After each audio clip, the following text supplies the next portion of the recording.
Oh, hello. Oh, this is just some light reading. Now you're probably asking yourself, is Britt's hair wet because they just showered, or is it wet because they are really the incarnation of the ghost of Ophelia? And world, we may never know. You clicked on the video, so you know that this is Britt explains Shakespeare poorly. More specifically, Britt explains Hamlet poorly from memory. How did I come up with this idea, you may ask? This ingenious idea. Well, the other day I was sitting with a friend, we were catching up, and we were talking about Hamlet, and they said something, and I was like, yes, I hate that people say, good night, sweet prince, to their children when they go to sleep, because that's not the point of the line. And they were like, they had never read Hamlet, and understandably so. There's so much of Shakespeare's work that there's so much to read of it. So I begin to poorly explain Hamlet, and in the middle of it I go, this would make a great YouTube series. So here we are. Britt poorly explains Hamlet. Two disclaimers. Two disclaimers. One, yes, I do hold 2 Bachelors of Arts degrees, one in English and one in theater. So yes, I've studied Shakespeare. I've studied Shakespeare more than I probably ever wanted to study Shakespeare. I'm going to be doing Shakespeare this summer. That came out wrong. I'm going to be participating in a Shakespeare play this summer. I enjoy it. I do like it. I haven't really read Hamlet, read Hamlet since my senior year of high school. Shout out to my AP English teacher. So I thought this would be fun. This is just for shits and gigs. This is just to have a fun, good time. Second disclaimer, I did write down some names because I was getting people confused, and I was throwing in people from other plays that were definitely not in this one. So, without further ado, I bring you Hamlet. We open in Denmark on a lonesome prince walking the grounds late at night, and the guards are muttering about him and how and the plot and such. And then Hamlet, the guy we see walking, the Prince of Denmark. Yes, Denmark. The Prince. He sees an apparition, a ghost, if you will, of his father, who is dead, who is also coincidentally named Hamlet. And he goes, old daddy Hamlet to his child, goes, Hamlet, your uncle Claudius killed me. And Hamlet's like, what? The man who married my mom, your wife, and is now on my throne because he took it from me? Yes, Hamlet, that one. He killed me. And now here's the part I really don't remember. I don't remember if Hamlet, Daddy Ham, is like, hey, go kill him and avenge me. And then Hamlet procrastinates, or if he's like, dude, I just want to let you know what happened. Don't kill him and avenge me. And then Hamlet's just like, F you, daddy, and goes and does it. I think he says, go and avenge me, son. And then Hamlet's like, sure thing. But when you tell your children to do anything, it takes them hours, meaning days in the play, and he just procrastinates throughout the whole thing. So, we're doing castle things. We meet Horatio, Hammy's best friend, live Hamlet. His best bro, and he's like, oh my god, dude, you've been he's been dressing in black lately. Hamlet's going through an emo phase, everybody. And he's like, I saw my dad, and he's like, what are you talking about? You saw your dad. And then you meet, Ophelia and Laertes, who are the daughter and son of, Polonius, who is an advisor to the throne and everything. And Ophelia and Hamlet kind of got this little will they, won't they? And Hamlet's like, I'm crazy. And Ophelia's like, I don't care, I love you. And Hamlet's like, I'm crazy, you're crazy, we're all crazy. And Ophelia's like, I don't care, I love you. Maybe I'm crazy, I love you. And Laertes, the Polonius gives him this advice. Laertes is going off to do something, I don't remember. And he goes, to thine own self be true. And he's like, yes, father, I will be true to myself, thank you. And leaves. And yeah, so some stuff happened, just plots, casual, just backstory of such, and why, how Claudius, Hamlet's uncle, took the throne and all of this. And then Hamlet, most of the time in movies, he's on a great seascape, a cliff, and he's going, to be or not to be, that is the question, for 'tis nobler to suffer the slings and arrows of the rest of the thing, I can't remember. But yeah, he's not holding the skull. I'll get to the skull later. But when Hamlet is going to be or not to be, he's not holding the skull out, reciting it to the skull. He's alone. It's a soliloquy. Yeah, it's a soliloquy. He's having an internal battle of, oh my god, do I kill myself? Do I not kill myself? So before Hamlet goes avenging anyone, he's just kind of like, do I just stop living? Do I just stop existing? Has this whole thing. Anywho. Rosencrantz and Guildenstern show up, who are great. There's Rosencrantz and Guildenstern are dead. It's a different play, not written by Shakespeare. But, let me know in the comments if you want me to do that one, because that one's even crazier. So they show up because everyone's like, Hamlet's really depressed. We gotta bring his friends from university. Maybe they'll make him happier. And Rosencrantz and Guildenstern, honestly, best part of Hamlet. Best part of the play, best part of Hamlet. So they show up, and the next thing you know, these, players show up. They're a bunch of clowns and actors and vagrants and such. And Hamlet goes, the play is the thing of which I'll catch the conscience of the king. So he tells the players, like, hey, this is the play we're going to do. It's going to be about a king and his evil, like, brother putting poison in his ear. That is I'm not just making that up. Ear poison is the major plot point of Hamlet. I don't know why it is, but it is. Ear poison. It's a thing.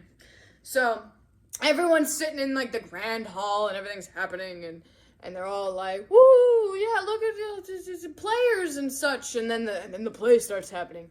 And then Claudius is like, I'm getting a little anxiety happening. Like, this seems an awful lot like something I just did several months ago. And then he goes to, like, a rectory or something, and Hamlet's hiding behind the curtain with his sword, all gangbuster, ready to just, do the deed. Finally, it's, like, been 2.5 acts at this point, I think. So we're all like, thank God, Hamlet's gonna do it. He's gonna do it. And he thinks he hears Claudius praying for forgiveness, which he's not. He's praying for, like, oh my God, I don't want to get caught because I love being king. And Hamlet's like, oh my God, if he's praying for forgiveness, he's gonna go to heaven. And then there's no point in me, like, I don't want him to go to heaven. That's just, like, the eternal happiness and whatnot. So at some point, he accidentally kills Polonius. And then that's a big deal. First of all, he killed the wrong guy, so he kills Polonius, and then Laertes has to come back, and all the while Hamlet's talking to Ophelia. No one knows that Hamlet killed Polonius, I don't think. And then Ophelia, he's just like, oh my God, my dad's dead, and Hamlet's like, oh my God, I'm so crazy, and she's like, you're crazy, I'm crazy, no one's crazier than Ophelia. Shout out to The Simpsons.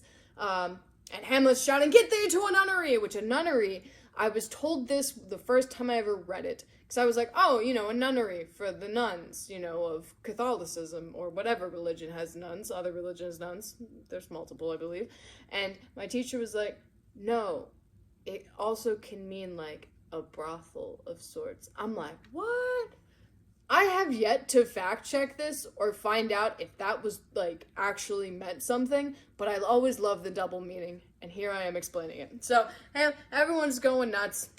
At some point, Ophelia just is on a branch above a creek or a lake, not a lake, or a river, and just ends up in the water and drowns.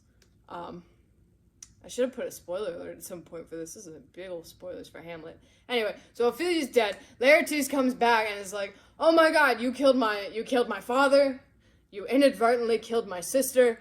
We got a duel. We gotta do this. And then the dueling is happening. Rosencrantz and Guildenstern at this point are on a ship, bound for England, I believe, and they're gonna die. I forget why they're on the ship.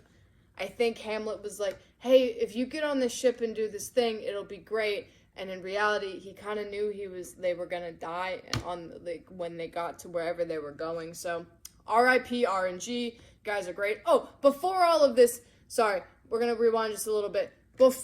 Somewhere, I think, before Rosencrantz and Guildenstern go off on the ship, and before Ophelia falls in the river, Hamlet is in a graveyard holding a skull, and it's the skull of his jester, like his, you guys, we all know what jesters are. The skull of his jester, and he's kind of like, my God, he used to make me laugh.